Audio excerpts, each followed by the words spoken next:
انہیں یہ لگتا ہے کہ جو آپ کا دشمن ہے اسے صرف آپ کی نماز سے نفرت ہے، آپ کی داڑھی سے نفرت ہے، آپ کے لباس سے نفرت ہے. اصل میں انہیں نفرت آپ کے ایمان سے ہے. یعنی اگر آپ مسلمان ہیں تو نفرت ہے انہیں.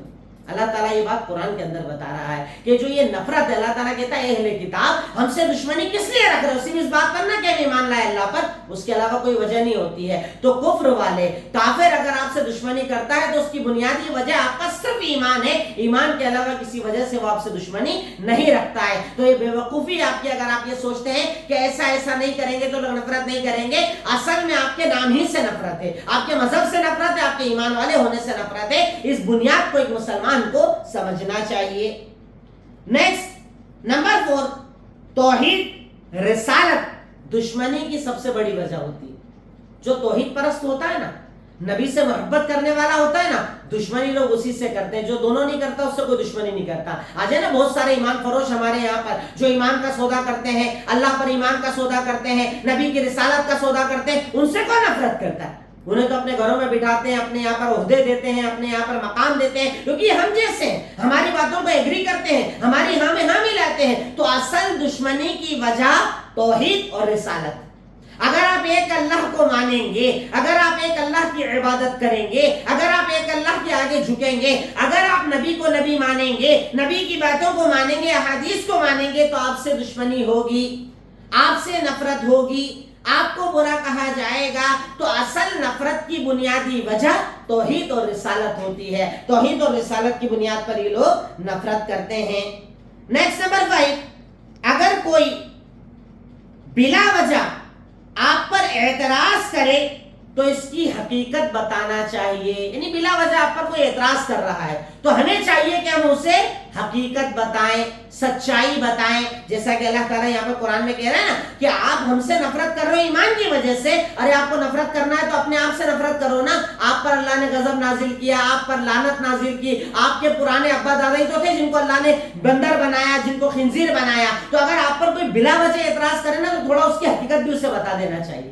ایسا نہیں کہ ہمیشہ خاموش رہا جائے. اگر کوئی آپ کو برا بھلا کہہ رہا ہے، آپ پر اعتراضات کر رہا ہے، تو آپ اسے ریپلائی میں بتا سکتے ہیں کہ آپ اگر مجھ پر اعتراض کر رہے ہو، آپ اگر میرے دین کو برا بول رہے ہیں، تو آپ اپنی تاریخ تو اٹھا کر دیکھو، اپنی ہسٹری اٹھا کر دیکھو. اللہ تعالیٰ نے یہاں پر باقاعدہ جواب سکھایا اللہ کے نبی کو کہ یہ آپ پر اعتراض کر رہے ہیں، آپ کے ایمان پر اعتراض کر رہے ہیں، تو آپ انہیں یہ بتاؤ کہ تمہاری تاریخ کیا تھی. تم تو وہ جس پر اللہ کی لعنت ہوئی، تم تو وہ جس پر اللہ کا غضب نازل ہوا، تم تو وہ جس کے آبا و اجداد کو اللہ نے بندر اور خنزیر بنایا تھا. تم ہم سے نفرت کرو گے. تو کبھی کبھی اعتراض کے جواب میں حقیقت سامنے والے کو اس کی بتا دینا چاہیے، اس کو اس کی سچائی بتا دینا چاہیے، تاکہ اسے پتا چل جائے کہ اس کا مقام اور مرتبہ کیا ہے.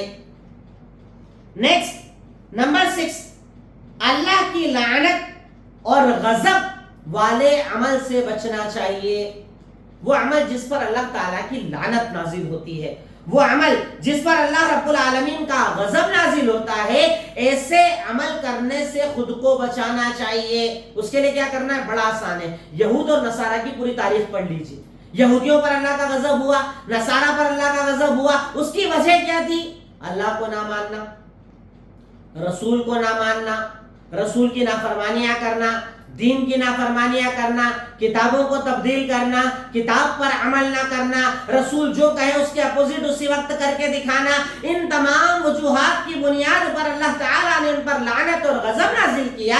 تو اللہ جب یہاں پر ان کا ذکر کر رہا ہے تو ہمیں اپنے آپ کو ویسا بننے سے بچانا ہوگا کہ ہم ایسا کوئی عمل نہ کریں جس سے اللہ کی لعنت نازل ہو، ہم ایسا عمل نہ کریں جس سے اللہ کا غضب نازل ہو. اپنے آپ کو ایسے عمل سے ہمیں بچانا چاہیے.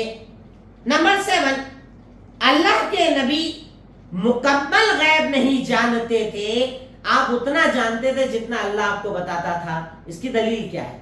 کئی لوگ اگر یہ کہا جائے نا تو ہمارے لوگ عقیدت کے ایسے اندھے ہوتے ہیں کہ وہ اپنے آپ کو یہ سمجھتے ہیں کہ اگر آپ ایسا بول رہے ہو کہ اللہ کے نبی کو مکمل غیب نہیں آتا، گویا کہ آپ اللہ کے نبی پر اعتراض کر رہے ہو. یہ اعتراض نہیں، آپ کی شان کو بڑھانا ہے کہ آپ کی شان نبوت والی ہے. ہمارے یہاں کئی لوگ نبی کی شان کو نعوذ باللہ اللہ تک پہنچانا چاہتے ہیں. اللہ تعالیٰ آج کی آیتوں میں بتا رہا ہے کہ اللہ تعالیٰ ہی مکمل غیب کا جاننے والا ہے. اللہ کے نبی اتنا جانتے تھے جتنا اللہ بتاتا تھا. اور دلیل اللہ تعالیٰ کہہ رہا ہے ان منافقوں کے بارے میں کہ آپ ان کے بارے میں ایسا مت سوچنا کہ یہ ایمان والے ہیں، یہ کفر کے ساتھ ہی آتے ہیں اور کفر کے ساتھ ہی جاتے ہیں. اگر آپ کو غیب پتا ہوتا تو آپ کو کیوں بتائی جاتی ہے بات؟ کیوں اللہ تعالیٰ یہ بات کہتا؟ آپ تو ان کے دل کا حال جان جاتے ہیں نا. آپ کو تو سب پتا ہوتا ہے نا کہ یہ جھوٹا ایمان کا دعویٰ کر رہے، دل میں ایمان نہیں ہے. پر اللہ کہہ رہا ہے کہ آپ ان کو ایمان والا سمجھ رہے ہو، پر یہ جیسے کافر آتے ہیں ویسے ہی کافر جاتے ہیں، بس منہ سے ایمان کی باتیں کرتے ہیں، بس منہ سے ایمان دکھاتے ہیں۔ اس سے پتا چلا کہ اللہ کے نبی صلی اللہ علیہ وسلم مکمل غیب نہیں جانتے تھے، جتنا اللہ بتاتا تھا اللہ کے نبی کو اتنا علم ہوتا تھا۔ نمبر 1، دل میں گندگی، کفر اور نفاق بھرا ہو تو گناہ بڑھتے ہیں اور نصیحت کام نہیں آتی۔ اگر دل میں کفر نفاق بڑا ہوا ہو تو ایسے انسان کو کوئی نصیحت کام نہیں آتی۔ اللہ تعالیٰ یہاں کی آیتوں کے اندر کہہ رہا ہے نا کہ وہ آپ کے پاس آئیں گے، آپ کے پاس جائیں گے، انہیں کوئی فرق نہیں پڑے گا، نہ وہ آپ کی بات سنیں گے، نہ آپ کی باتوں کو مانیں گے، کیونکہ ان کے دلوں کے اندر کفر بھرا ہوا ہے، ان کے دلوں کے اندر نفاق بھرا ہوا ہے۔ تو جب دل کے اندر کفر ہوتا ہے، دل کے اندر نفاق ہوتا ہے، تو بندے کو کوئی نصیحت پہ سمجھ میں نہیں آتی۔ اسی لیے دعا مانگنا چاہیے، اللہ تعالیٰ میرے دل کو نفاق سے بچا، اللہ تعالیٰ میرے دل کو کفر سے بچا۔ جب دل میں کفر اور نفاق ہوتا ہے تو بندہ نصیحتوں کو نہیں سنتا، اچھائیوں کو نہیں سنتا، اللہ کے فرامین کو نہیں سنتا۔ اس لیے اللہ کے نبی نے کہا کہ دعا مانگا کرو کہ اللہ رب العالمین ہمیں نفاق سے بچائے، اللہ تعالی ہمیں کفر سے بچائے۔ اللہ کے نبی ہر نماز کے سلام پھیرنے سے پہلے تشہد میں پناہ مانگا کرتے تھے کہ اللہ نفاق سے بچا، اللہ کفر سے بچا۔ نمبر 9، حرام مال کھانا ایک بہت بڑا گناہ ہے جس میں انسان بہت جلدی کرتا ہے، بہت آسانی سمجھتا ہے۔ دیکھیے نا، ان آیتوں کے اندر اللہ تعالیٰ نے 3 بار، کل کی آیتوں میں 2 مرتبہ اللہ تعالیٰ بار بار کہہ رہا ہے حرام مت کھاؤ، حرام مت کھاؤ، حرام مت کھاؤ، حرام مت کھاؤ۔ کیا وجہ ہے اس کی؟ کیا وجہ ہے کہ انسان جب حرام کھاتا ہے تو یہ حرام مال کھانا ایک گناہ ہے جس کی طرف انسان جلدی کرتا ہے، جبکہ یہ حرام مال اسے گنہگار بناتا ہے۔ حرام مال کھانے میں جلدی نہ کرو، حرام مال مت کھاؤ، یہ حرام مال کھانا تمہیں گنہگار بناتا ہے، حرام کا لقمہ تمہیں گنہگار بناتا ہے۔ انسان گوشت خریدنے جاتا ہے تو گوشت کی دکان پر پتہ کرتا ہے کہ جھٹکے کا ہے یا حلال کیا ہوا، یہ دیکھتا ہے، پر جیب میں حلال ہے کہ حرام وہ نہیں دیکھتا۔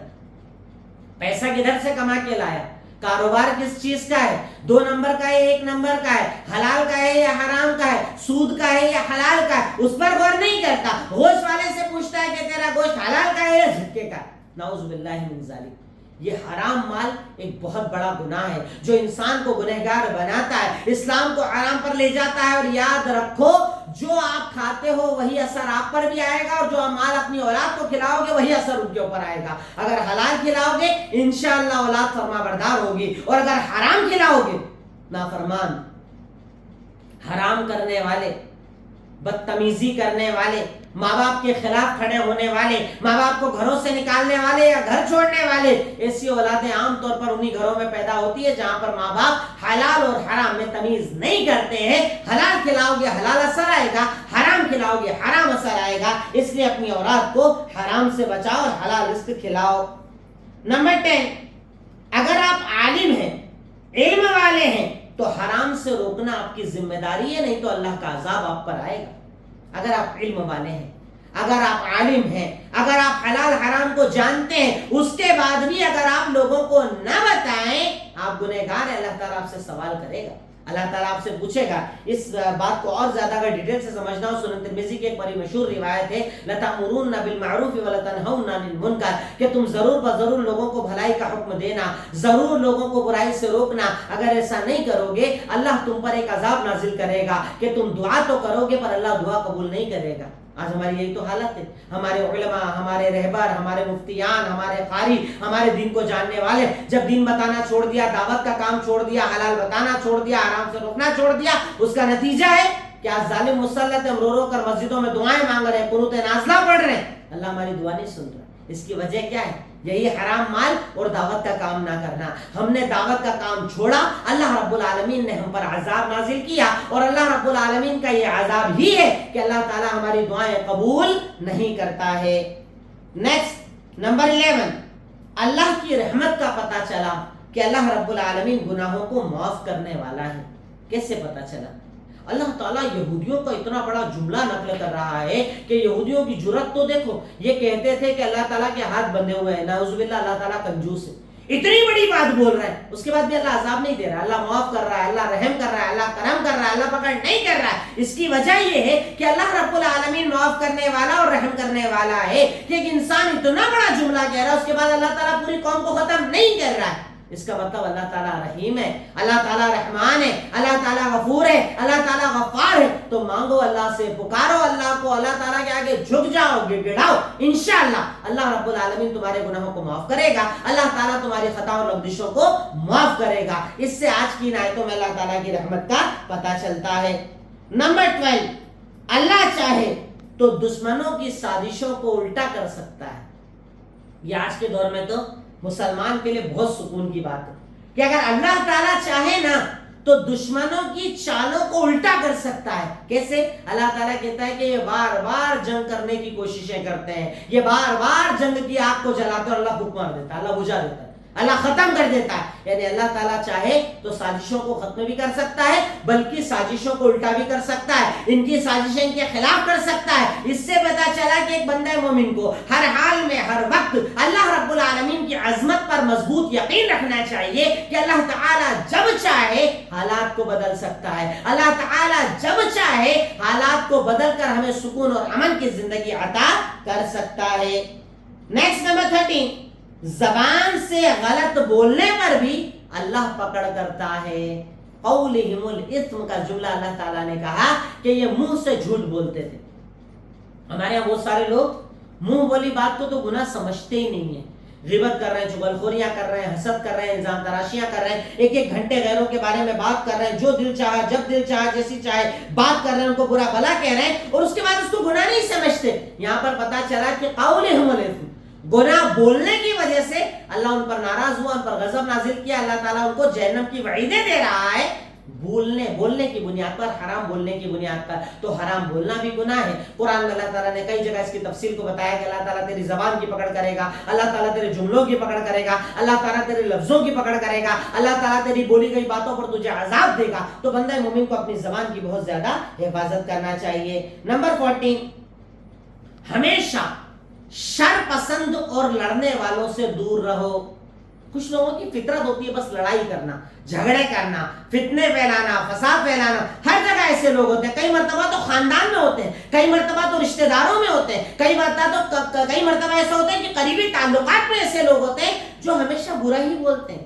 زبان کھولے تو گندا ہی بولیں گے، زبان کھولے تو نفرت ہی کی باتیں کریں گے، زبان کھولے گی تو برائی ہی کی بات کریں گے۔ ایسے لوگوں سے دور رہو، دور رہو، دوری اختیار کرو، بار بار ان کے قریب مت جاؤ، کیونکہ اللہ کے نبی کا فرمان ہے نا کہ ایک مومن کبھی بھی ایک سوراخ سے دو بار نہیں ڈسا جاتا ہے۔ اب اگر ایک کوئی آپ کے بارے میں بری باتیں کر رہا ہے تو ایک بار کر لیا، بار بار کے باتیں کروانے جائیں گے، اس سے دوری اختیار کرو، ایسے لوگوں سے اپنے آپ کو دور کرو، کیونکہ اللہ تعالیٰ ایسے فساد پھیلانے والوں کو پسند نہیں فرماتا ہے۔ یہ تو ہوئے تدبر کے تقریباً 14 پوائنٹس۔ اب لاسٹ پوائنٹ ہے عمل، کہ آج کی آیتوں پر ہم کیا عمل کر سکتے ہیں۔ جیسا کہ آپ جانتے ہیں کہ ہماری صرف 30 منٹ کی کلاس ہوتی ہے، تاکہ ایک پیج ہم نے ترجمہ پڑھ لیا، مشکل الفاظ جان لیے، تدبر جان لیا، اور اس پر ہم عمل کیا کر سکتے ہیں وہ ہمیں سیکھ رہا ہے انشاءاللہ۔ آخری بات ہے عمل۔ نمبر 1، اذان سنتے ہی نماز کی طرف دوڑا کرو، اذان اور نماز کی عزت کیا کرو۔ اللہ نے کہا نا منافق لوگ نماز کی عزت نہیں کرتے، نماز کا مذاق بناتے۔ اگر تم مومن ہو، اذان سنتے ہی مسجد جاؤ، نماز پڑھو، نماز کا وقت ہوتے ہی نماز کو ادا کرو، کبھی بھی دین کا مذاق مت بناؤ۔ نیکسٹ، حرام مال کبھی نہ کھاؤ، کبھی حرام مال مت کھاؤ۔ اللہ کم دے الحمدللہ، زیادہ دے الحمدللہ، جتنا دے الحمدللہ، حلال کھاؤ، روزی حلال کھاؤ، لقمہ حلال کھاؤ، کبھی بھی اپنے پیٹ میں حرام روزی کو جانے نہ دو، کیونکہ اللہ تعالیٰ حرام مال کو پسند نہیں فرماتا۔ نیکسٹ نمبر 3، امر بالمعروف اور نہی عن المنکر کا کام کرو، یعنی دعوت کا کام کرو، بھلائی پھیلانے کا کام کرو، برائی سے روکنے کا کام کرو۔ اللہ رب العالمین ایسے بندوں کو پسند فرماتا ہے جو دعوت کا کام کرتے ہیں، دعوت اللہ کا کام کرتے ہیں، دین کی طرف بلانے کا کام کرتے ہیں۔ اللہ رب العالمین ایسے لوگوں کو پسند فرماتا ہے۔ تو آج کی آیتوں میں ہم نے یہ جانا عمل کے اعتبار سے کہ ہمیں بھلائی کو پھیلانا چاہیے اور برائی سے لوگوں کو روکنا چاہیے۔ نمبر 4، بنا علم کے بات نہیں کرنا چاہیے۔ علم ہو تو بات کرو، نہیں تو خاموش رہو۔ کئی لوگ ہوتے ہیں نا ہمارے یہاں جاہل ہو کر بھی بول رہے ہیں، جاہل ہو کر فتوے دے رہے ہیں، جاہل ہو کر دین کی باتیں کر رہے ہیں۔ علم ہو تو بولو، نہیں تو خاموشی اختیار کرو۔ اور آخری پوائنٹ، فساد مچانے والوں سے بچو۔ فساد، لڑائی جھگڑا، تعلقات توڑوانے والے، رشتہ داری توڑوانے والے ایسے لوگوں سے بچو، فسادیوں سے بچو، جھگڑے کروانے والوں سے بچو، اپنے آپ کو ایسے لوگوں سے محفوظ رکھو تاکہ تمہاری دنیا بھی سنور جائے اور تمہاری آخرت بھی بن جائے۔ اس چیز کا بھی ہمیں بہت زیادہ لحاظ کرنا چاہیے۔ تقریباً یہ موٹی موٹی اور بڑی باتیں آج کی آیتوں میں میرے سامنے تھیں، میں نے آپ کے سامنے رکھی۔ آخر میں اللہ تعالیٰ سے دعا ہے، اے الہی مولا رب العالمین، اے خالق مالک رحمان رحیم، یقیناً تو غفور ہے، تو غفار، تو رحمان ہے، تو رحیم، تو ہی اول، تو ہی آخر، تو ہی ظاہر، تو ہی باطن، تو سمیع، تو بصیر، تو علیم، تو خبیر۔ اے اللہ رب العالمین، تو ہم تمام کو کہنے سننے سے زیادہ عمل کی توفیق عطا فرما، قرآن سے محبت کرنے والا بنا، قرآن کو اپنی زندگی بنانے والا بنا۔ وآخر الدعوانا الحمدللہ رب العالمین۔ السلام علیکم ورحمۃ اللہ وبرکاتہ۔